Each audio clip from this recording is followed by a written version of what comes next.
Merhaba arkadaşlar, örgü kanalıma hoş geldiniz. Çocuklarımız için kolay ve güzel motifli tığ işi yelek yaptım. Bugün bu yelek anlatımını sizlerle paylaşmak istiyorum. Yeleğin örgüsü hem çok kolay hem de çok güzel arkadaşlar. Bakın. Arka bölüm görüntüsü bu şekilde. Yan bölümlerin görüntüsü bu şekilde. 4 motif ön bölüm için yapıyorum. 4 motif arka bölüm için yapıyorum. Birleştiriyorum. Yelek örgüsünü elde ediyorum. Ben bugün bu yelek anlatımını 6-12 ay arası bebek ölçüsüne göre yaptım. Siz bu yeleği yeni doğan bebek için yapabilirsiniz. 1, 2, 3, 4, 5 yaş, her yaş çocuklarınız için yapabilirsiniz. Yetişkinler için de uygun bir model. Siz bu yeleği daha küçük yapmak istiyorsanız bu motifleri yaparken bir iki sıra eksik yaparsanız yeni doğan bebek için olur arkadaşlar. Bir sıra eksik yaparsanız 3-6 ay arası çocuklarınız için olur.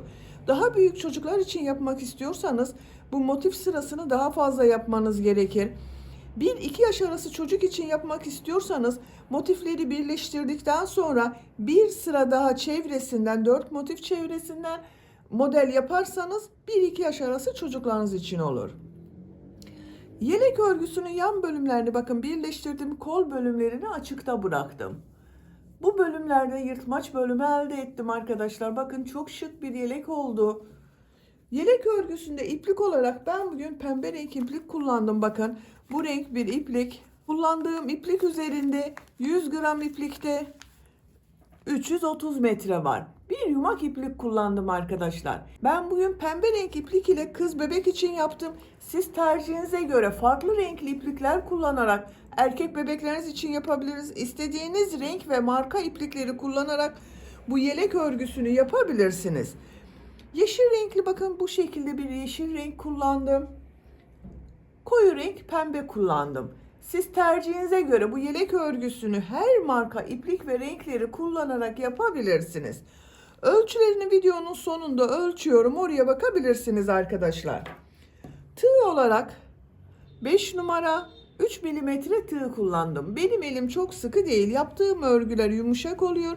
Sizin eliniz sıkıysa 3,5-4 milimetre tığları kullanırsanız daha güzel örgü elde edersiniz arkadaşlar. İpliği tığ hazırlayalım. Hep birlikte bu kolay ve güzel tığ işi yelek örgüsüne başlayalım. Örgü kanalıma abone değilseniz abone olmayı unutmayın lütfen. Hepinize kolay gelsin. İyi çalışmalar. Sihirli halka yaparak başlıyorum. Bakın şu şekilde sihirli halka yapıyorum.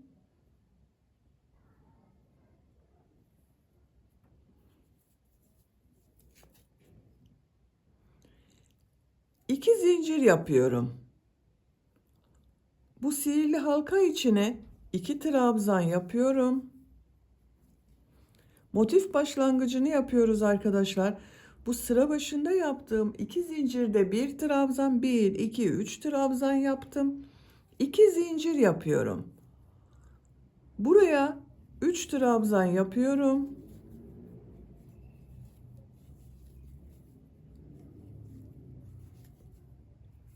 2 zincir yapıyorum. 3 trabzan yapıyorum.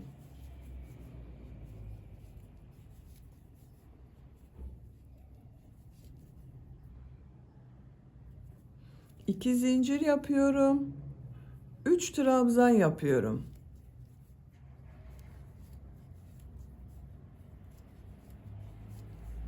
Bir, iki, üç, 4 tane üçlü trabzanlar yaptık. Bakın arkadaşlar, iplik ucunu çekiyorum.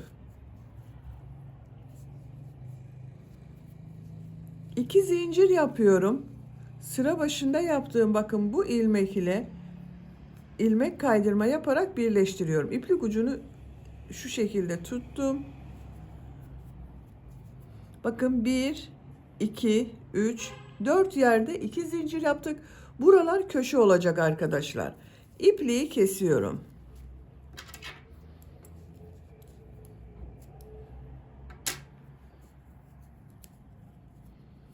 İlk sırayı yaptım. Krem renkli iplik ile devam ediyorum. Siz istediğiniz renk iplikleri kullanabilirsiniz. Herhangi bir 2 zincir üzerinden başlıyorum. Şu iplik ucunu da içinde şu şekilde bakın tutuyorum. Buradan ilmek yapıyorum.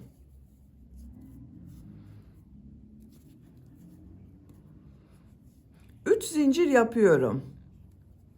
Bu 3 zincir bir trabzan oluyor. Bu köşeyi arkadaşlar 3 trabzan yapacağız. Şimdi 2 trabzan yapıyorum. Bu yaptığım bakın 3 zincirde bir trabzan, bununla 3 trabzan oluyor. 3 trabzan yaptım. Köşenin diğer üçlü grubunu sıra sonunda yine buraya yapacağız. Bu 2 zincir üzerine 3 trabzan, 2 zincir, 3 trabzan yapıyorum.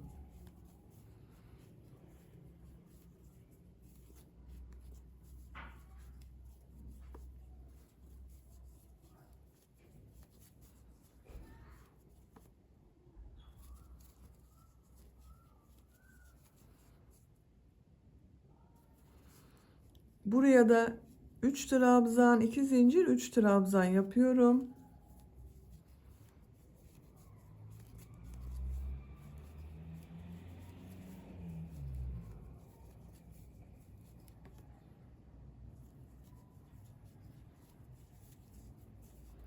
Üç trabzan, 2 zincir, 3 trabzan yapıyorum.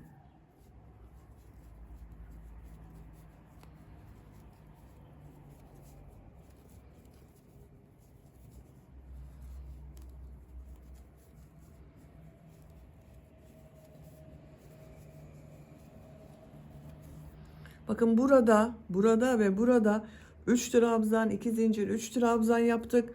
Bu köşenin ilk 3 trabzanı sıra başında yaptım. Diğer üçlü trabzanda bakın buraya yapıyorum. 3 trabzan yapıyorum.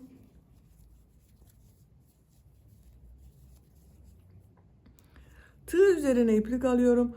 Burada 3 zincir yaptım. Üçüncü zincir ile şu şekilde tığ takıyorum. İplik aldım. Hepsini içinden çekiyorum. Bakın 4 köşe oldu. İpliği kesiyorum.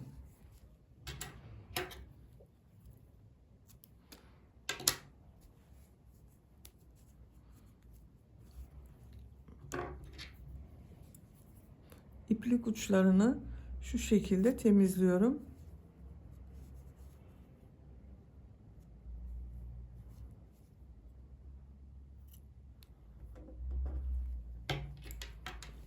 Bakın örgünün ters tarafının görüntüsü bu şekilde. Bu renk iplik ile devam ediyorum. Siz tercihinize göre her renk iplikleri kullanabilirsiniz. Bu sırada bu köşelerde 3 trabzan, 2 zincir, 3 trabzan yapacağız. Bu boşluklara da 3 trabzan yapacağız. Herhangi bir köşeden başlıyorum. İlmek yaptım. 3 zincir yapıyorum. Buraya 2 trabzan yapıyorum. Bu boşluğa 3 trabzan yapıyorum.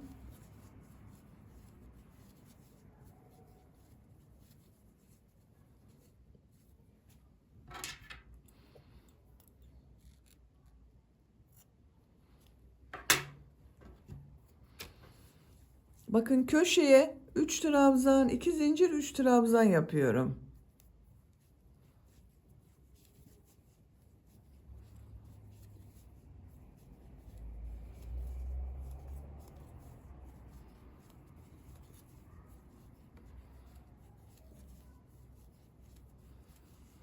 Üç trabzan, 2 zincir, 3 trabzan oldu. Buraya 3 trabzan yapıyorum.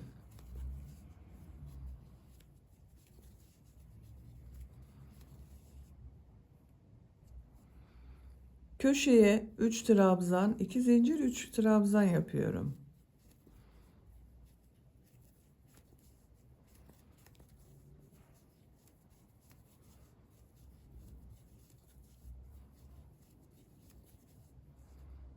Üç trabzan yapıyorum.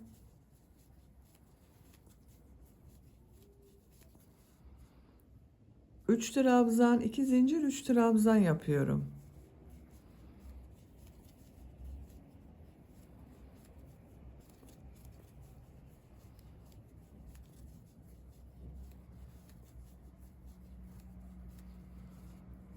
3 trabzan yapıyorum.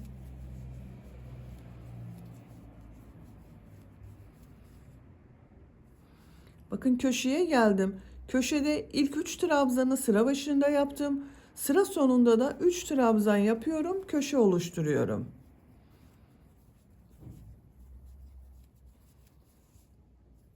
Tığ üzerine iplik alıyorum. Bu üçüncü zincir ile bakın tığı takıyorum. İplik aldım. Tığ üzerinde 3 ilmek var. Üçün içinden bir defa da çekiyorum.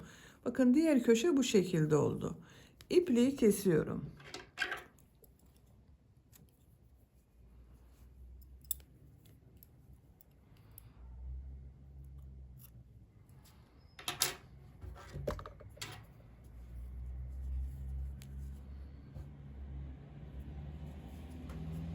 Bakın örgünün ters tarafının görüntüsü de bu şekilde. Yine bu renk iplik ile devam ediyorum. Siz renk sıralamasını tercihinize göre istediğiniz gibi yapabilirsiniz. Herhangi bir köşeden başlıyorum. Bakın buradan başlayalım bu sefer arkadaşlar.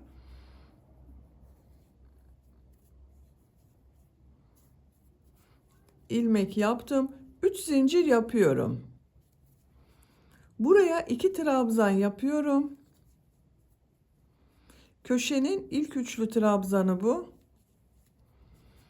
Tığ üzerine iplik alıyorum. Bu boşluğa ve bu boşluğa 3 trabzan yapıyorum.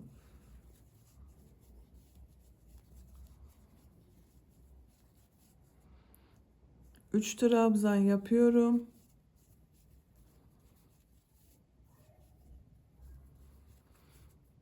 Köşeye 3 trabzan, 2 zincir, 3 trabzan yapıyorum.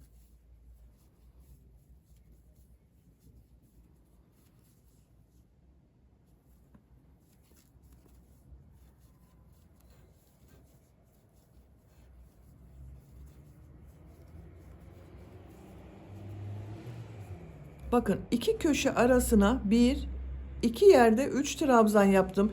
Bir alt sırada iki köşe arasına bir trabzan oldu. Bu sırada iki trabzanlı grup yaptık.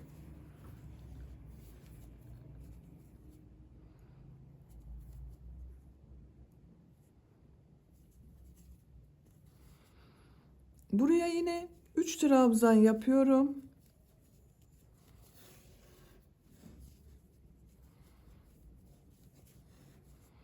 Üç trabzan yapıyorum.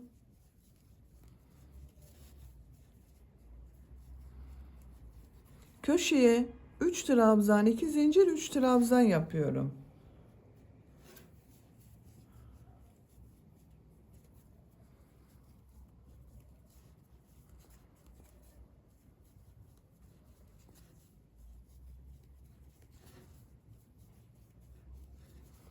Buraya 3 trabzan yapıyorum. Bakın bu iki köşe arasında yine bir, iki yerde üçlü trabzanlar yaptık. Sıra sonuna kadar devam edelim. Sıra sonuna kadar tamamladım. İpliği kestim arkadaşlar. Bakın her köşe arasına iki yerde üçlü trabzanlar yaptık. Pembe renk iplik ile devam ediyorum. Yine herhangi bir köşeden başlıyorum.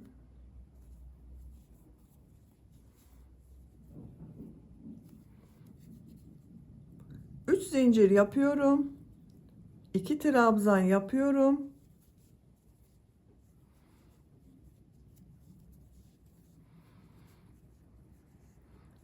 Üç trabzan yapıyorum.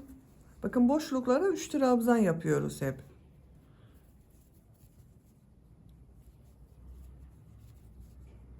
Üç trabzan yapıyorum.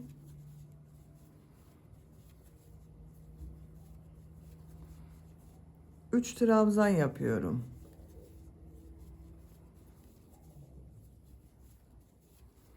Köşede yine 3 trabzan, 2 zincir, 3 trabzan yapıyorum.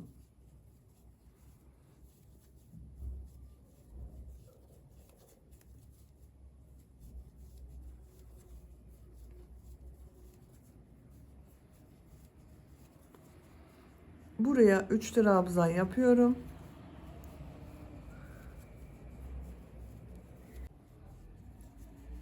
Bakın bu sırada da bu iki köşe arasında bir, 2, 3 yerde 3 trabzan yaptık. Sıra sonuna kadar devam edelim. Sıra sonuna kadar tamamladım. Köşelerde 3 trabzan, 2 zincir, 3 trabzan yaptım. Arada bakın 3 yerde 3 trabzan yaptım. Buraya sıra sonunda yine 3 trabzan yapıyorum. Tığ üzerine iplik alıyorum. Bu üçüncü zincire tığ takıyorum. İplik aldım. Hepsinin içinden çekiyorum. İpliği burada kesip başka renk ipliğe başlayabilirsiniz arkadaşlar. Ben pembe renk iplik ile devam ediyorum. 3 zincir yapıyorum. Bakın ipliği kesmedim. 3 zincir yapıyorum. Buraya 2 trabzan yapıyorum. Bu 3 zincirde 1 trabzan. Boşluğa 3 trabzan yapıyorum.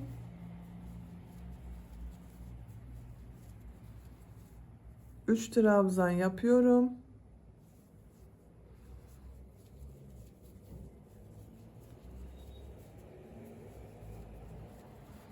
Üç trabzan yapıyorum.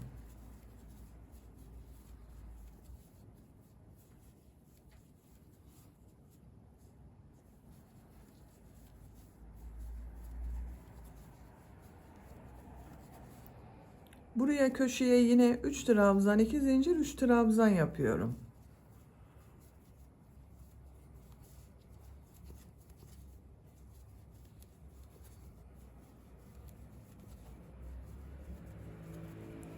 Bakın bu sırada da iki köşe arasında 1, 2, 3, 4 yerde 3 trabzan yaptık. Sıra sonuna kadar devam edelim. Sıra sonuna kadar tamamladım. Bu köşeye son 3 trabzanı yapıyorum.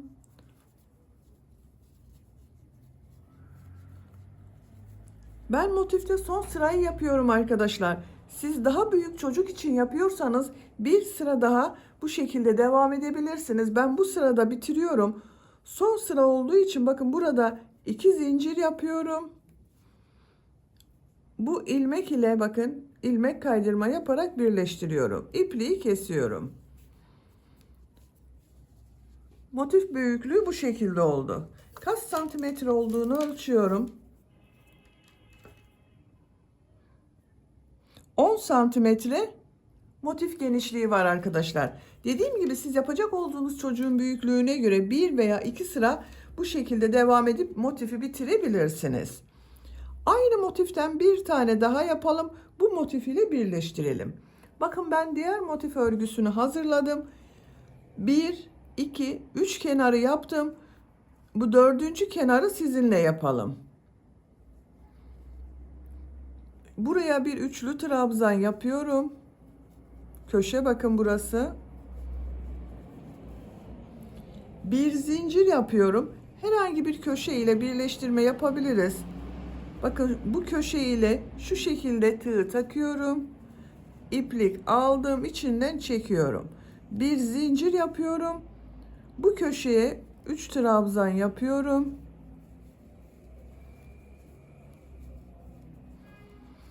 Bu iki kenarı birleştireceğiz arkadaşlar. Birleştirme yaparken bu son sırayı yapıyorum. Bakın şu şekilde tığı boşluğa takıyorum. İlmek aldım, çektim. Tığ üzerine iplik alıyorum. Buraya 3 trabzan yapıyorum.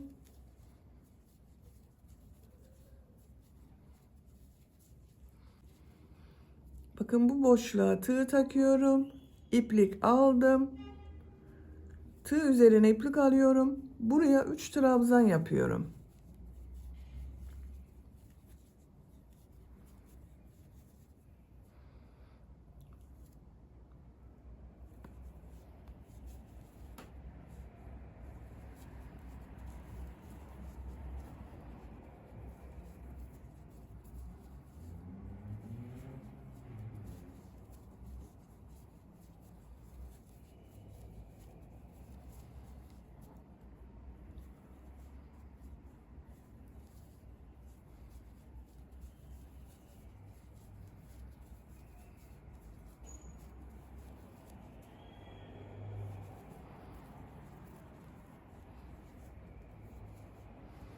Bakın birleştirme yerlerimiz bu şekilde görünüyor arkadaşlar.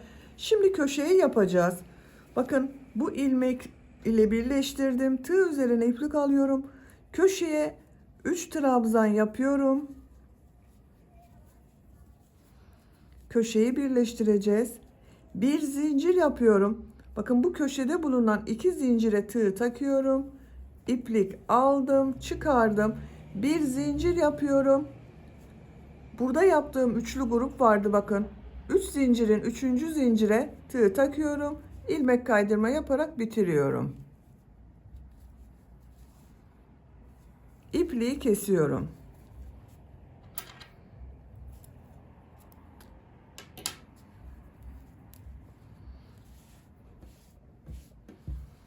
Bakın 2 motif örgüsünü birleştirdim. Bu motiften ben bir tane daha hazırladım. Bakın bu şekilde yine 1, 2, 3 tarafı yaptım. 4. tarafı yaparken burası ile birleştireceğiz. Bakın köşede 3 trabzan yaptım. Bir zincir yapıyorum.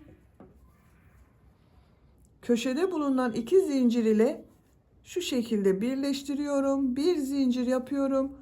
Köşe için buraya 3 trabzan yapıyorum.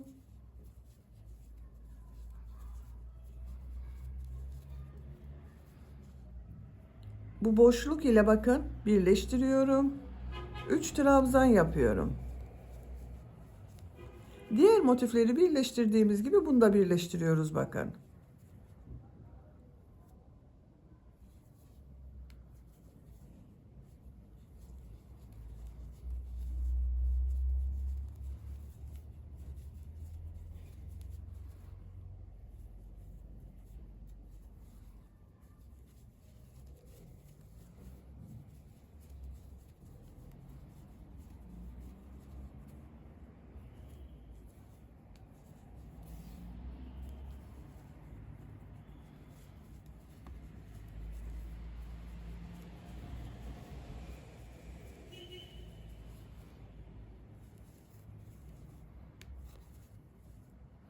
Bakın köşeye geldim. Köşede 3 trabzan yapıyorum. Bir zincir yapıyorum. Bakın bu iki köşeyi birleştirdiğim ilmek var. Bunu şu şekilde bakın arkadaşlar. Şurada bulunan ilmek ile birleştiriyoruz.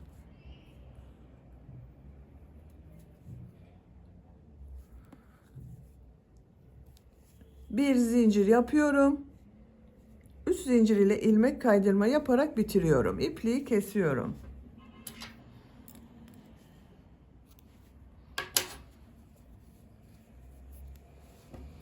Bakın 3 motif örgüsünü birleştirdik. 4. motif örgüsünü de ben hazırladım. Bakın bunda 1 2 kenarı yaptım. 2 kenarı şu şekilde birleştireceğiz. Birlikte bakın. Bir kenarı bununla birleştiriyoruz. Bir kenarı bununla. Yine sıra sonunda bakın köşe için 3 trabzan yaptım. Bir zincir yapıyorum. Bakın şu boşluğu birleştireceğiz arkadaşlar. Şuna bakın köşeye tığ takıyorum. İplik aldım. Bir zincir yapıyorum. 3 trabzan yapıyorum.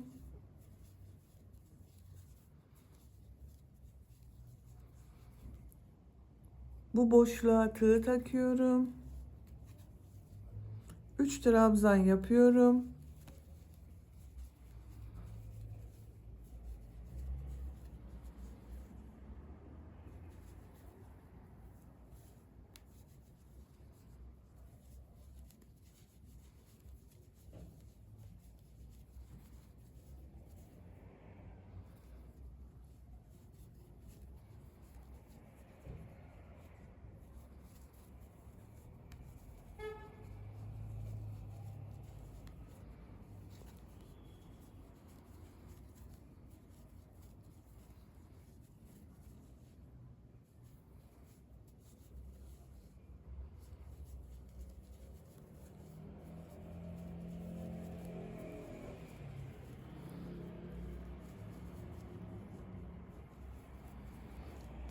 Bakın köşeye geldim.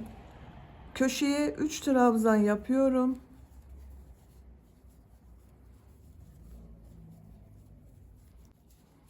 Bir zincir yapıyorum. Burada bakın 3 motifi birleştirdiğim köşe var. Burada bulunan ilmek ile birleştiriyorum arkadaşlar. Tığ takıyorum. İplik aldım. Bir zincir yapıyorum. 3 trabzan yapıyorum köşeye.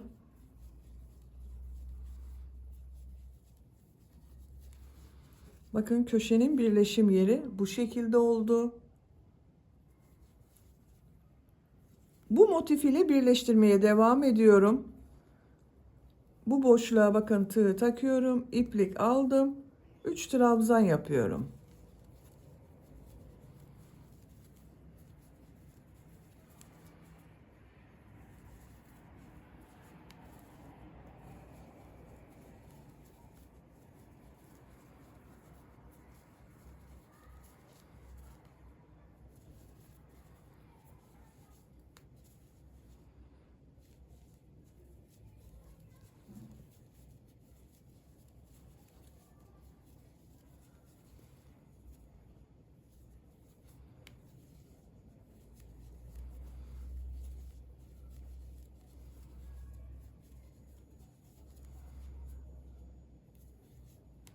Bakın son köşeyi yapıyorum.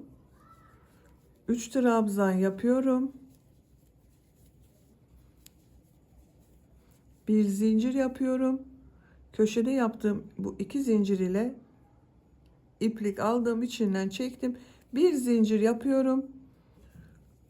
Bu ilmek ile ilmek kaydırma yaparak birleştiriyorum. İpliği kesiyorum.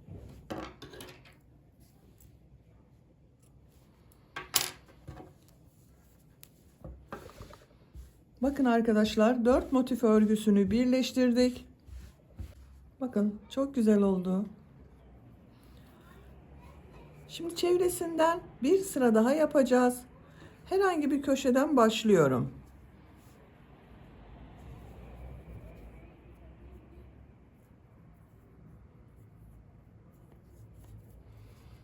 İlmek yapıyorum. 3 zincir yapıyorum arkadaşlar. Buraya 2 trabzan yapıyorum. Bakın 3 trabzan oldu. Tığ üzerine iplik alıyorum. Buraya 3 trabzan yapıyorum. Motifte yaptığımız aynı işleri yapıyoruz arkadaşlar. 3 trabzan yapıyorum.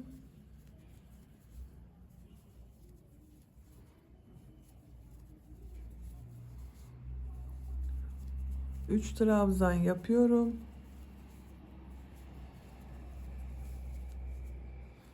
3 trabzan yapıyorum.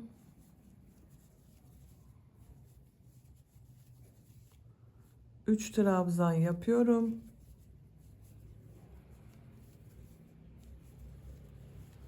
Bakın bu iki motifi birleştirdiğimiz buraya 3 trabzan yapıyorum.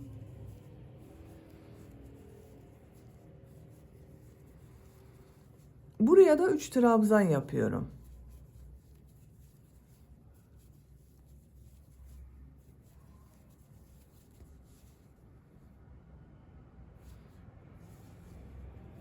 Üç trabzanlar yaparak devam ediyorum.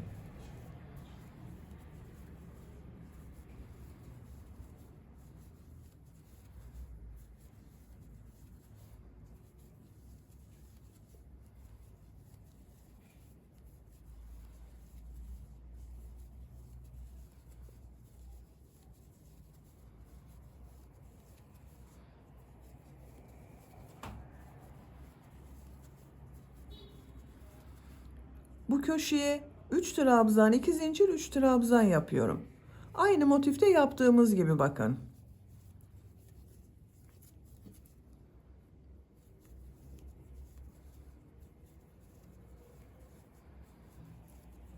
Yine boşluklara 3'er trabzan yapıyorum.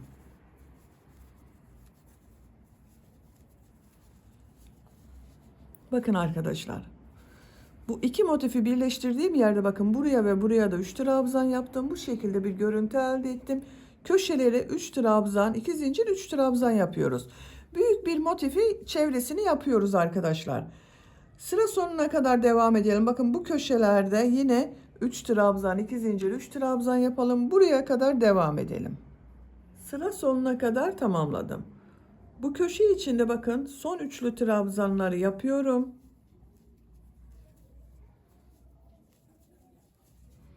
Tığ üzerine iplik alıyorum. Burada yaptığım 3 zincir ile birleştiriyorum. Bakın arkadaşlar, büyük motifimizin çevresinden de yaptım. Köşelerde 3 trabzan, 2 zincir, 3 trabzan yaptım. Bu şekilde bakın birleşmiş olarak genişliğini ölçüyorum. 21 santimetre. Bakın bu şekilde de 21 santimetre. Siz daha büyük yapmak istiyorsanız bir sıra daha çevresinden devam edebilirsiniz. Ben burada bitirdim. Şimdi omuz bölümlerini yapalım.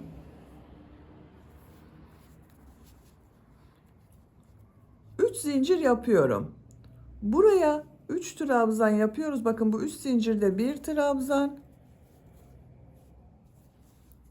Buraya 3 trabzan yapıyorum.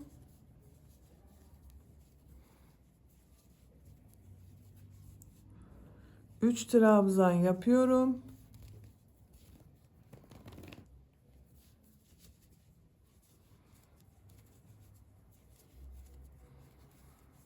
Üç trabzan yapıyorum.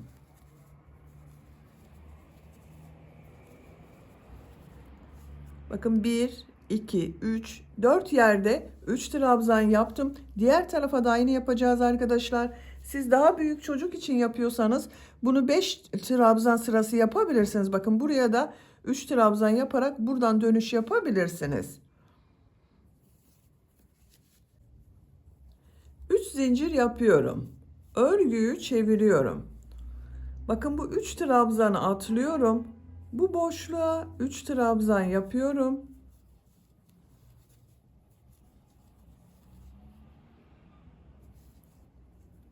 Bu boşluğa 3 trabzan yapıyorum.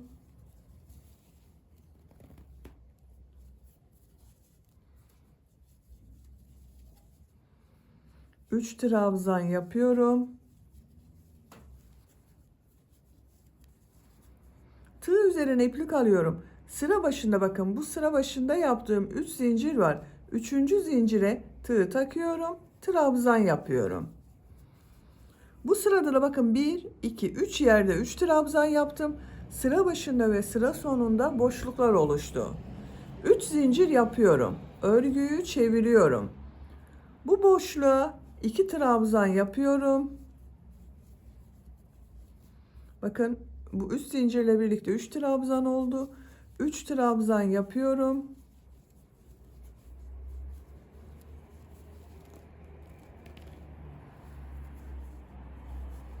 Üç trabzan yapıyorum. Sıra sonunda yine 3 trabzan yapıyorum. Bakın 3 zincir yaparak dönüş yaptım. Buraya 3 trabzan yapıyorum. Bu sırada 1, 2, 3, 4 yerde 3 trabzan yaptım. 3 zincir yapıyorum. Örgüyü çeviriyorum. 3 trabzan yapıyorum.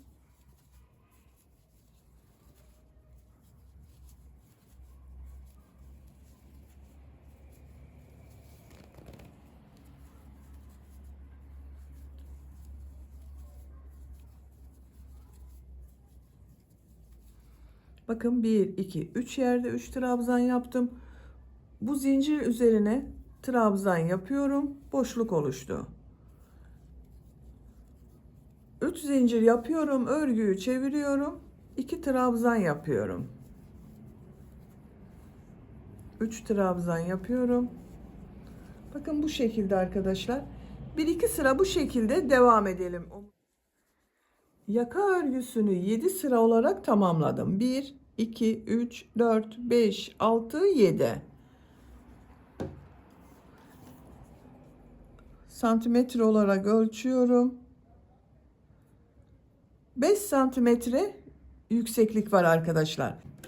Siz daha büyük çocuk için yapıyorsanız bunu 1-2 sıra devam edebilirsiniz. Şimdi diğer tarafı yapalım. Bakın bu yaka örgüsünün buraya ben 4 model yaptım. 1, 2, 3, 4. Buraya da aynı yapacağız.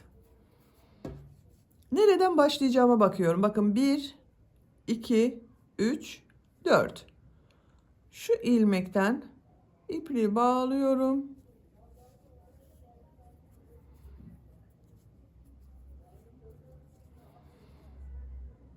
Bakın bu boşluktan bir ilmek yapıyorum.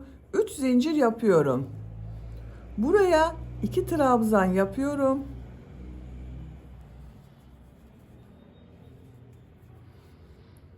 Buraya 3 trabzan yapıyorum.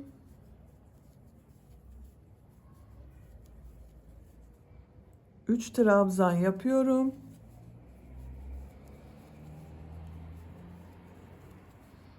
Sıra sonunda bakın buraya da 3 trabzan yapıyorum.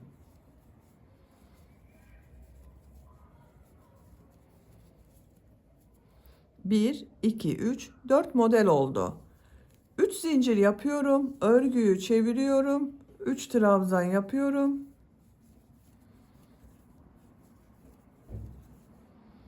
Üç trabzan yapıyorum.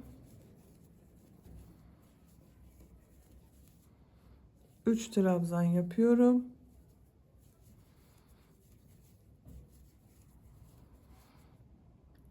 Bu zincir üzerine trabzan yapıyorum.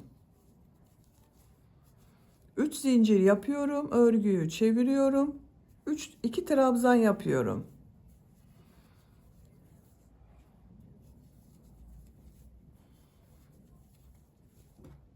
Bakın bu yaka bölümünün aynı olacak. Bunu kaç sıra yaptıysanız bu yaka örgüsünde tamamlayalım. Diğer yaka bölümünde bakın 7 sıra yaptım. 1, 2, 3, 4, 5, 6, 7. İpliği kesiyorum.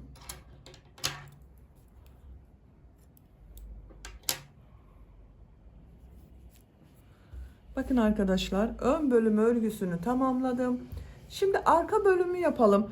Arka bölümde burayı aynı şekilde yapıyoruz. 4 motif yapıyoruz. Birleştiriyoruz. Çevresinden bir sıra trabzan sırası yapıyoruz. Bakın modelleri yaptığım sırayı. Bakın diğer arka bölümü ben hazırladım. Motifler çevresinden bir sıra yaptım. Burada bitirdim. Bakın burada yaka bölümüne başlamıştım. Arka bölümde yaka bölümüne başlamıyorum. Modelleri devam ediyorum. 3 zincir yapıyorum. Buraya 2 trabzan yapıyorum. 3 trabzan yapıyorum. 3 trabzan yapıyorum. Sıra sonuna kadar devam edelim. Sıra sonuna kadar tamamladım. Buraya 3 trabzan yapıyorum.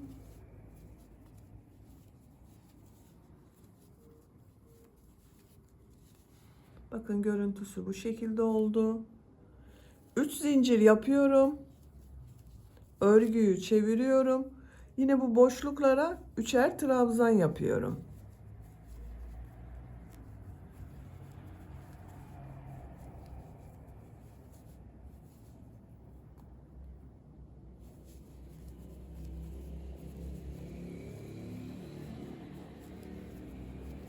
Sıra sonuna kadar devam edelim.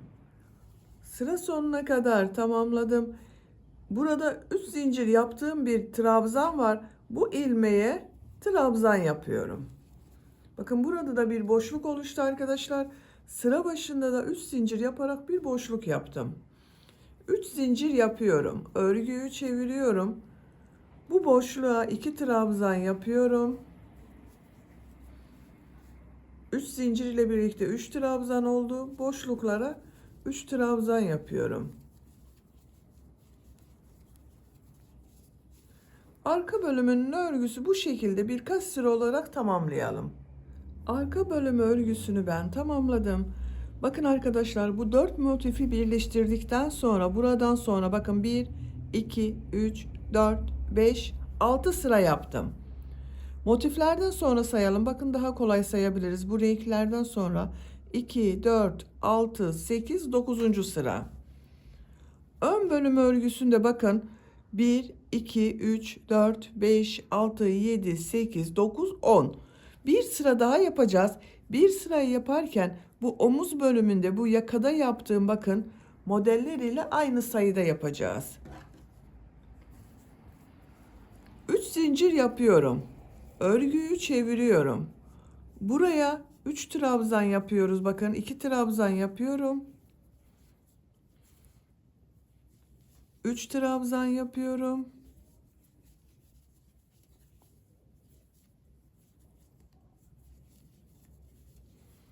3 trabzan yapıyorum.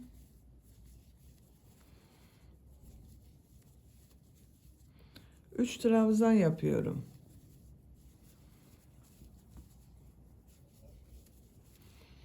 Bakın ön bölümde 1, 2, 3, 4 yerde 3 trabzan yaptık. Burada da aynı yaptım. 1, 2, 3, 4. Şimdi ön bölüm ile arka bölümü birleştirelim. Burada da aynı bir sıra yapacağız arkadaşlar. Şu şekilde yerleştiriyorum bakın. Örgünün ters tarafından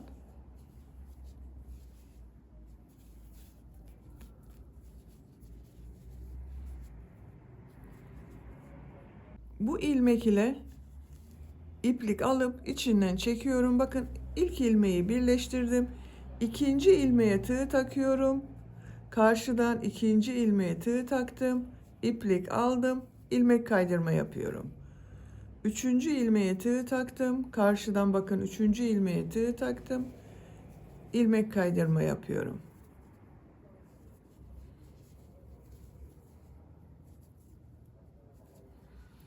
Karşılıklı ilmek kaydırma yapıyoruz. Son ilmeği birleştiriyorum.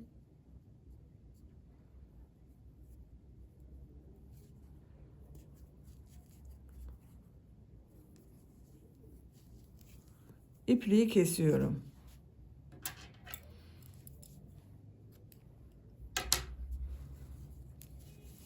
Bakın düz tarafın görüntüsü bu şekilde oldu.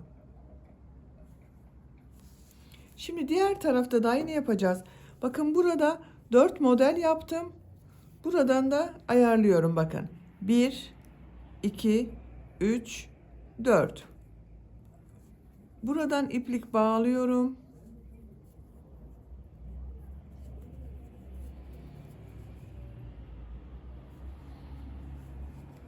Üç zincir yapıyorum. 2 trabzan yapıyorum. 3 trabzan yapıyorum.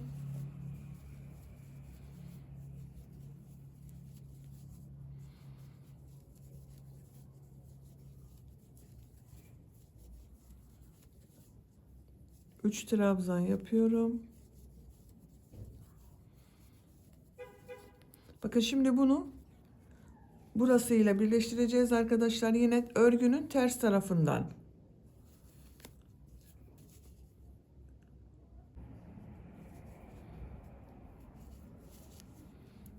İkinci ilmeğe tığ takıyorum. İkinci ilmeğe tığ takıyorum. İlmek kaydırma yapıyorum. İlmek kaydırmalar yaparak birleştirelim.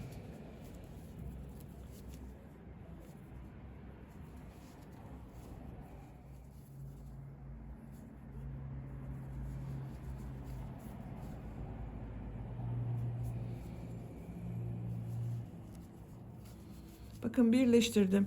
İpliği kesmiyorum. Şöyle uzatayım bakın.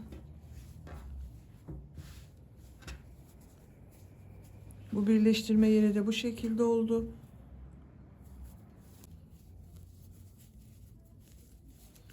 Yaka çevresinde bir sıra sık iğne yapıyorum. Bakın ipliği kesmedim.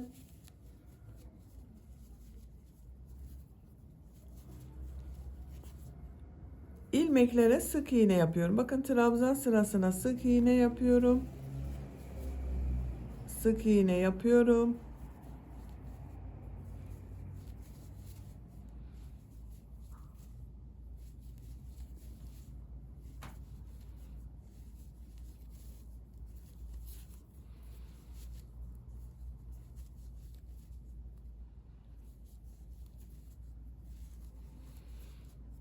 Buralarda da sık iğne yaparak devam ediyorum.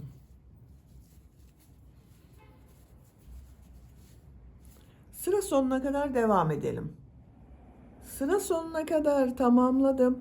İlk ilmek ile ilmek kaydırma yaparak birleştiriyorum. İpliği kesiyorum. Ben kestim arkadaşlar ipliği. Bakın yaka çevresinde bir sıra sık iğne yaptım. Düzgün bir görüntü elde ettim. Şimdi bu yelek çevresinde de bir sıra sık iğne yapıyorum.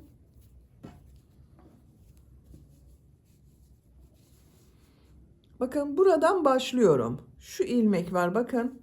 Buradan bir ilmek yapıyorum. Arka bölümden başlıyorum ben arkadaşlar. Bakın birleştirme yeri arkada kalsın diye arka bölümden başlıyorum. Bir ilmek yaptım.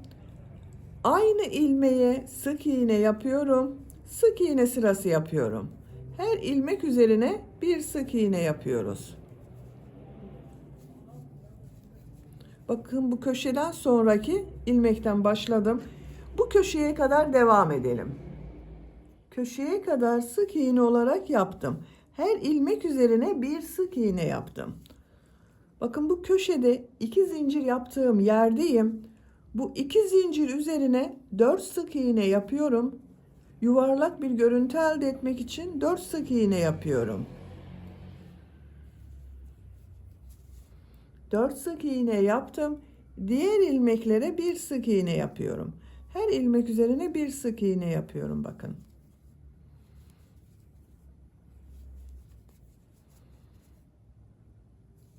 Bu şekilde devam edelim. Köşelerde 4 sık iğne, diğer ilmeklere birer sık iğne yapalım. Sıra sonuna kadar tamamlayalım. Sıra sonuna kadar tamamladım. Bu köşeye 4 sık iğne yaptım. İlk ilmek ile ilmek kaydırma yaparak birleştiriyorum. İpliği kesiyorum.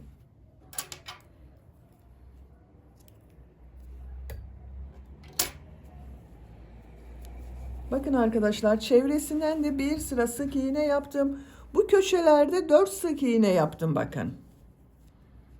Diğer ilmeklere bir sık iğne yaptım. Görüntüsü bu şekilde. Şimdi bu renk iplik ile devam ediyorum. İlk önce yaka bölümünü yapalım. Bakın yaka bölümünün bu arka bölümde bulunan ilmekten başlıyorum. Bir ilmek yaptım. 2 zincir yapıyorum. Burada yakada sık iğneler yaptım. Bu sık iğne üzerine trabzan yapıyorum. Her ilmek üzerine bir trabzan yapıyorum.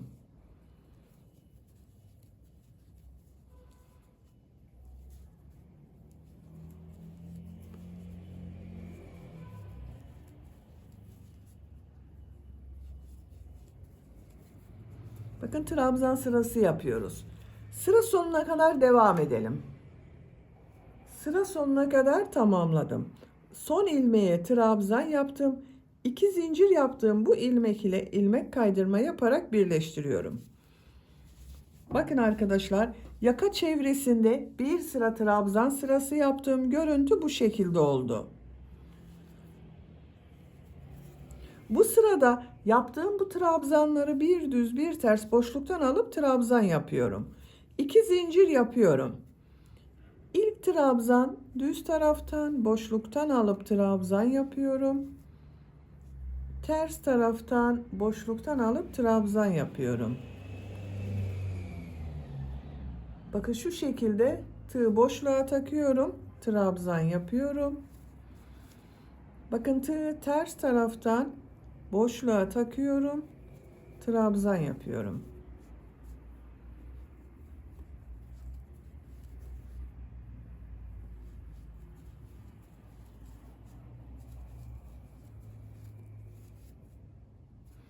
Sıra sonuna kadar devam edelim. Sıra sonuna kadar tamamladım. Son trabzan düz taraftan boşluktan aldım, trabzan yaptım.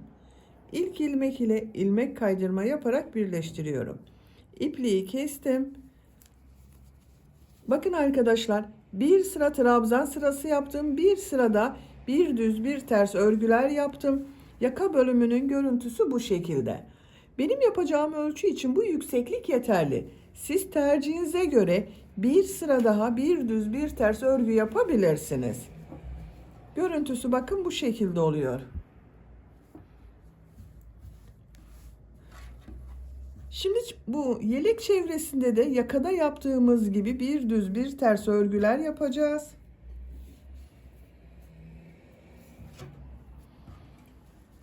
Bakın bu sık iğne bitirdiğim ilmek var. Bu ilmekten başlıyorum. Bir ilmek yapıyorum. 2 zincir yapıyorum. İlk önce trabzan sırası yapıyoruz. Her ilmek üzerine bir trabzan yapıyorum.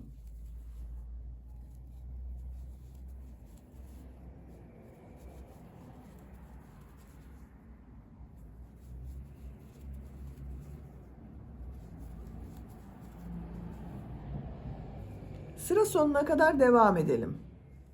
Sıra sonuna kadar tamamladım. Son ilmeğe de trabzan yaptım. İlk ilmek ile ilmek kaydırma yaparak birleştiriyorum. Bakın arkadaşlar, çevresinden bir sıra trabzan sırası yaptım.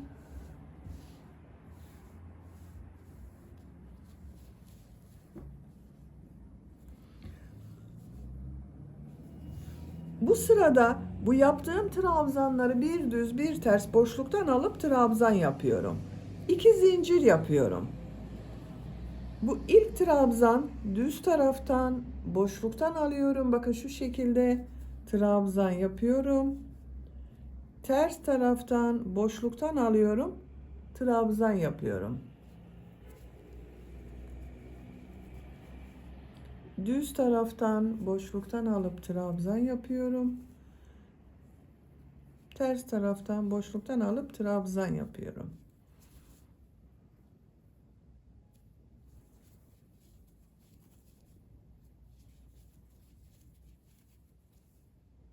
Sıra sonuna kadar devam edelim. Sıra sonuna kadar tamamladım. Son trabzanı düz taraftan boşluktan aldım, trabzan yaptım. İlk ilmek ile ilmek kaydırma yaparak birleştiriyorum. Bakın düz trabzanı boşluktan alarak ile başladım. Sıra sonunda da düz trabzan yaptım. Bu sıra başında yaptığım 2 zincir ters tarafta görünen trabzan oldu. Görüntüsü bu şekilde arkadaşlar.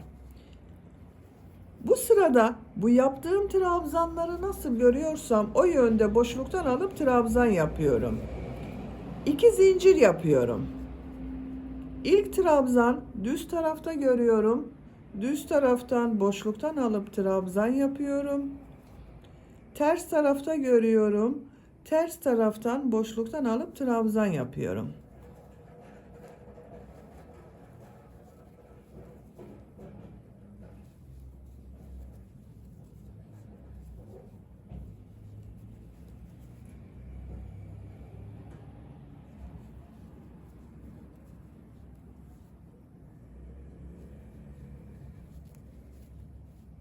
Sıra sonuna kadar devam edelim. Sıra sonuna kadar tamamladım. İlmek kaydırma yaparak birleştiriyorum. Bakın sıra sonunda yine düz taraftan boşluktan aldım, trabzan yaptım. İpliği kesmiyorum arkadaşlar. Şimdi bu yan bölümleri birleştireceğiz. Bakın bir sıra trabzan sıra yaptım. 2 sırada bir düz bir ters örgü yaptım. Görüntüsü bu şekilde oldu. Ben burada bitiriyorum. Siz tercihinize göre bir sıra daha bir düz bir ters örgü yapabilirsiniz. Şimdi yan bölümleri birleştireceğiz. Bakın ben kol bölümlerini ayırdım, işaret yaptım. Şu şekilde arkadaşlar.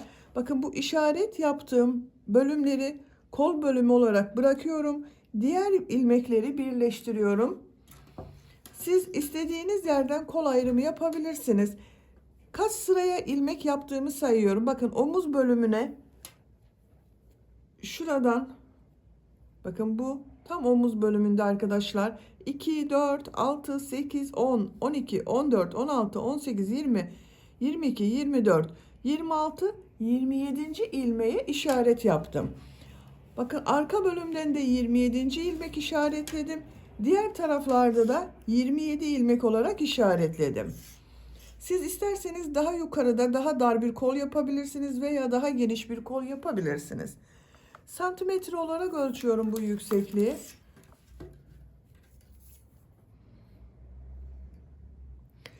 12 santimetre kol yüksekliği var arkadaşlar.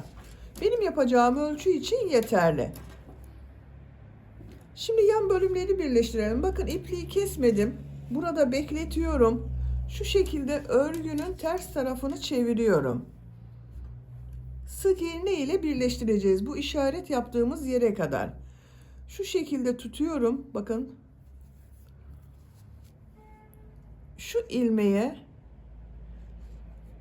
tığ takıyorum. İpliği içinden çekiyorum.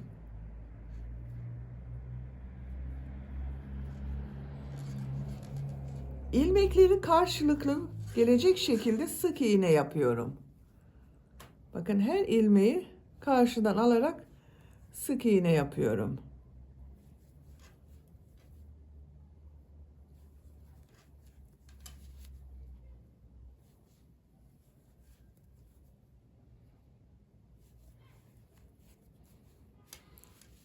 Düz tarafının görüntüsü bu şekilde. Bakın bu uç bölümlerde yuvarlak bir görüntü elde ediyoruz. Hafif bir yırtmaç bölümü elde ediyoruz arkadaşlar.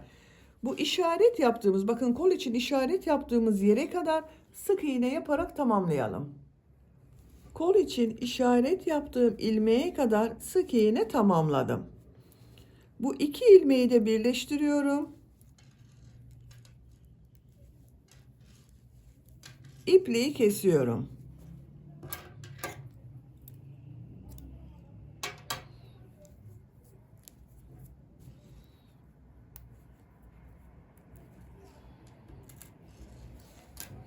Bakın arkadaşlar, ters tarafın görüntüsü bu şekilde, düz tarafın görüntüsü bu şekilde.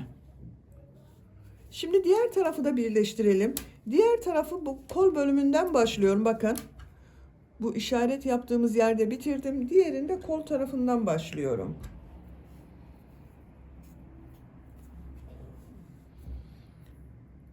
Şu ilmeğe tığ takıyorum. Bakın işaret yaptığım ilmeklere, karşıya da işaret yaptığım ilmeğe tığ taktım. İplik aldım. Zincir yaptım, sağlamlaştırdım. İlmeklere karşılıklı sık iğne yapıyorum. Diğer tarafta yaptığımız gibi.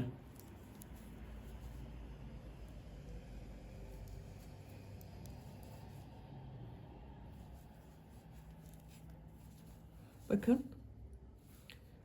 Sık iğne yaparak sıra sonuna kadar devam edelim. Sıra sonuna kadar sık iğne yaptım. İpliği kesiyorum. Bakın arkadaşlar, burada da sonuna kadar devam etmedim. Boşluk bıraktım. Burada bakın aynı oldu. Yırtmaçlı bölüm oldu bakın uç bölümlerde.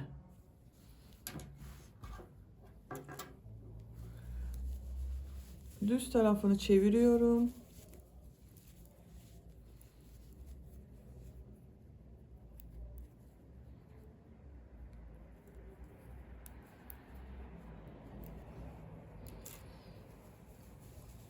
Yan bölümlerin birleştirme yerinin görüntüsü bu şekilde bakın.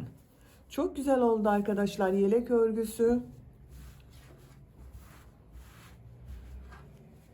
Bakın arka bölüm görüntüsü bu şekilde. Ön bölüm bu şekilde.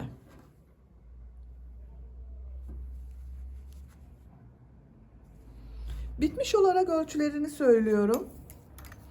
Gövde genişliğini ölçüyorum.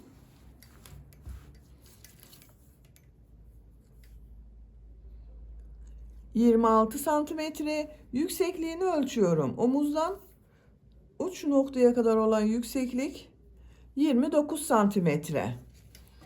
Ben bugün 6-12 ay arası bebek ölçüsüne göre yaptım. Bu şekilde oldu arkadaşlar. Bebeğiniz çok kilolu olmazsa 1-2 yaş arası da çok rahat kullanır bunu. Kilolu bir bebekse 3-6 ay arası bebek kullanabilir. Beni izlediğiniz için hepinize çok teşekkür ederim. Sizlerle yeni örgülerde görüşmek dileğiyle. Hoşça kalın, sevgiyle kalın.